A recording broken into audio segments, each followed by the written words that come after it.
உள்ள வந்திருக்கவங்க எல்லாருக்கும் வணக்கம்.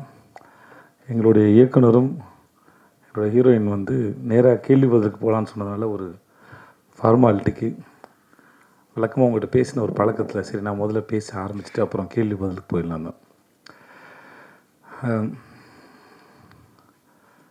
எங்கேருந்து ஆரம்பிக்கிறதுன்னு தெரியல. ஏன்னா இந்த படம் ஆரம்பிக்கிறதே ஒரு ஒரு நிறைய சண்டை சச்சரவுகளுக்கு நடுவில் தான் இந்த படம் முதல்ல தொடங்கினது. முதல்ல அந்த இயக்குனரும் இந்த நடிகரும் ஒன்று சேர அந்த அந்த விஷயம் தொடங்கினது வந்து ஒரு எங்களுக்கே எதிர்பார்க்கல. நானும் வந்து என்றைக்குமே இவரோட வேலை செய்யக்கூடாதுன்னு இருந்து, அவரும் என்னோட வேலை செய்யக்கூடாதுன்னு இருந்து, அதுக்கப்புறம் ரொம்ப சாதாரணமான ஒரு ஏன்னா 2 பேருக்கும் பெருசாக தனிப்பட்ட முறையில் கோவம் எதுவும் இல்லாதனால ஒரு சின்ன ஒரு பூ மலர்வதை போல் அந்த அன்பு வந்து அவ்வளோ நேரம் கோவம் எல்லாம் மறந்து ஒரு அன்பாக மலர்ந்து அதுக்கப்புறம் வந்து அவர் கதை சொல்லி அதுக்கப்புறம் படப்படப்படம் எல்லாமே நடந்துருச்சு. ஒரு கிட்டத்தட்ட ஒரு எனக்கு அவர் 2009 தெரியும்னு நினைக்கிறேன். இல்லை சார் 2009 தெரியும். இன்றைக்கி தான் மத்தியானம் பேசினோம். அவருக்கு நேஷ்னல் அவார்டு வரும்போது நான் அவரை என்னோடய தென்மேற்கு பொருட்காட்டு படத்துக்கு ஆடியோ லான்ச்சுக்கு இன்வைட் பண்ண போனேன். நானும் அவர் மட்டும் தான் இருந்தோம். அவருக்கு வந்த மெசேஜ் எதுவும் நான் தான் படித்து சொன்னேன். ஃப்ளைட் டிக்கெட் எதுவும் நான் தான் படித்து அவருக்கு சொன்னேன் நான். ஸோ ஏதோ ஒரு பெரிய சர்க்கிள் வந்து ஒரு கம்ப்ளீட் ஆன மாதிரி இருந்தது. ஸோ இந்த படம் தொடங்கினதே ரொம்ப ஒரு அழகான அற்புதமான ஒரு அனுபவம். அப்புறம் எங்கள் ப்ரொடக்ஷன் கம்பெனி சத்யஜோதி பற்றி ரொம்ப நாள் தெரியும். ஆனால் அவங்க 3ஆம் பிறை இதெல்லாம் அவங்க பண்ணவங்க, அது அங்கே தான் தொடங்கியிருக்காங்கிறது எனக்கு பெரிய ஆச்சரியம். சார் உங்கள் ப்ரொடக்ஷனில் வேலை பார்த்ததில் எனக்கு ரொம்ப பெரிய சந்தோஷம் சார், ரொம்ப பெரிய சந்தோஷம் சார். இது வந்து இவ்வளோ படங்கள் பண்ண இந்த நிறுவனத்தோடு நான் வந்து முதல் முறை சேர்ந்து படம் பண்ணல வந்து ரியலி ரொம்ப பெருமையாகவும் இருக்குது, ரொம்ப சந்தோஷமாகவும் இருக்குது. நாங்கள் எல்லாம் ரொம்ப சந்தோஷமாக படம் பண்ணோம் சார், ரொம்ப நன்றி அதுக்கு. அப்புறம் எங்கள் ஹீரோயின்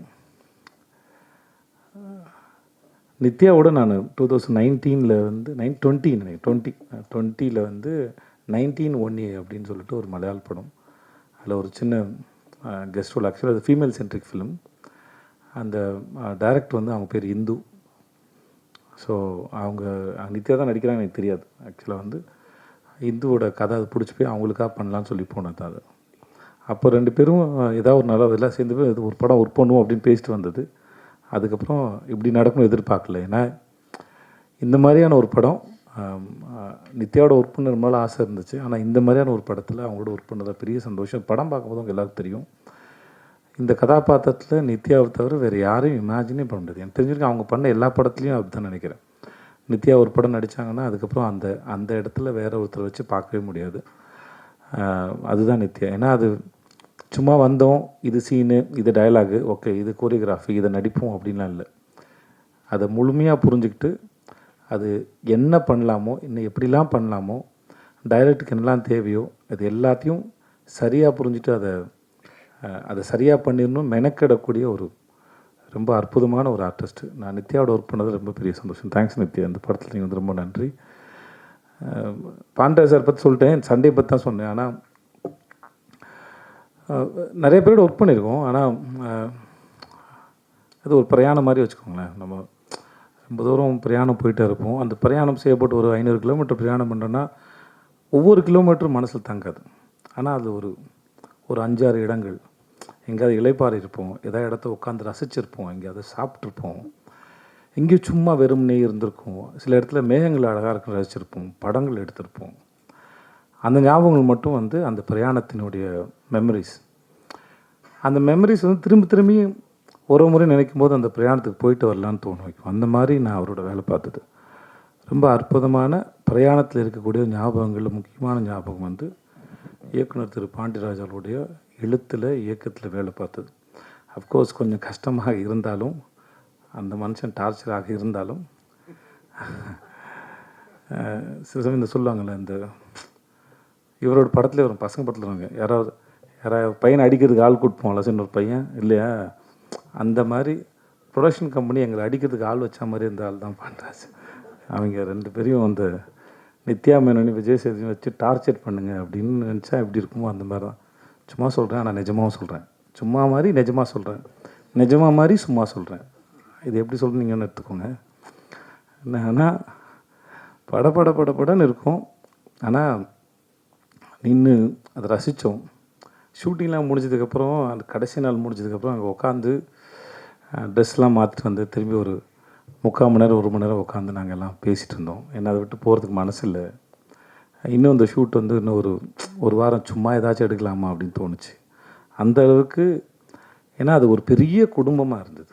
எல்லாருமே சரி, தீபாக்காவாக இருக்கட்டும், சரவணன் சாராக இருக்கட்டும், ரோஹனாக இருக்கட்டும், எங்கள் தங்கச்சி அறிஞர் ராகவதி, அவங்க பேர் என்ன சார், ரோஷினியாக இருக்கட்டும், குழந்தைங்களாக இருக்கும், மகிழினி. ஆக்சுவலாக அந்த குழந்தை வந்து முதல்ல ஆண் குழந்தையா அந்த ஸ்கிரிப்டில்.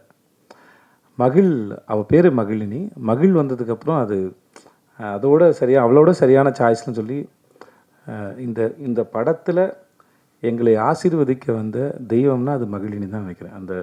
இவர் பேப்பரில் எழுதுனதை எப்படா இவர் வாட்டுக்கு எழுதி வச்சுருக்காரு, இவங்க சண்டை போட்டுட்ருக்காங்க, குழந்தை தூங்குது, திடீர்னு குழந்தை முழிக்குது, திடீர்னு குழந்தை பேசுது, அப்படிலாம் ஒருத்தர் எழுதும்போது நம்மளாம் நடிச்சிருவோம். ஒரு வயசு குழந்தை இதெல்லாம் பண்ணுனா எப்படி தான் எக்ஸிக்யூட் பண்ண போகிறாங்கன்னு எனக்கு பெரிய ஆச்சரியமாக இருந்தது. கேட்டேன், சார் இதெல்லாம் நடக்குமா சார், எழுதி வச்சுருக்கீங்கன்னா? அதெல்லாம் நடக்கும் சார், வாங்க சார் அப்படின்னு. ஏன்னா நான் பசங்க பண்ணியிருக்கேன், பசங்க டூ பண்ணியிருக்கேன், எனக்கு தெரியும். நான் ஏதோ பேசுகிறாரு இப்போ, ஓகே அதெல்லாம் கொஞ்சம் வளர்ந்த குழந்தைங்க. இந்த குழந்தை எப்படி, எனக்கு பசங்க ஒன்றுலேயே ஒரு குழந்தை வந்து வீட்டுக்குள்ளே ஓடிக்கிட்டே இருக்கும்ல, நான் அந்த அந்த அந்த ஷாட் ரொம்ப ரசித்தேன்.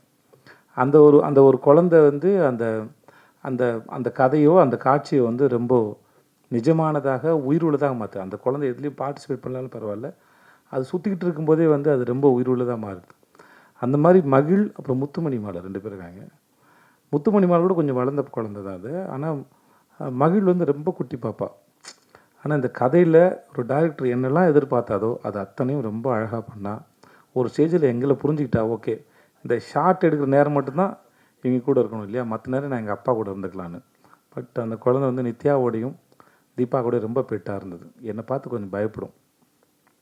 பட் மகிழ் வந்து இந்த படத்துக்கு வந்து எங்களுக்கு வந்து எங்களையும் எங்கள் தயாரிப்பாளரையும் படம் பார்க்க போகிறவங்க எல்லாரையும் கண்டிப்பாக மகிழ்விக்கக்கூடிய அவள் வர்ற சீன்லாம் வந்து உங்கள் எல்லோரும் ரொம்ப பிடிக்கும். அது அவ்வளோ உயிரோட்டமாக இருக்குன்னு நம்புகிறேன்.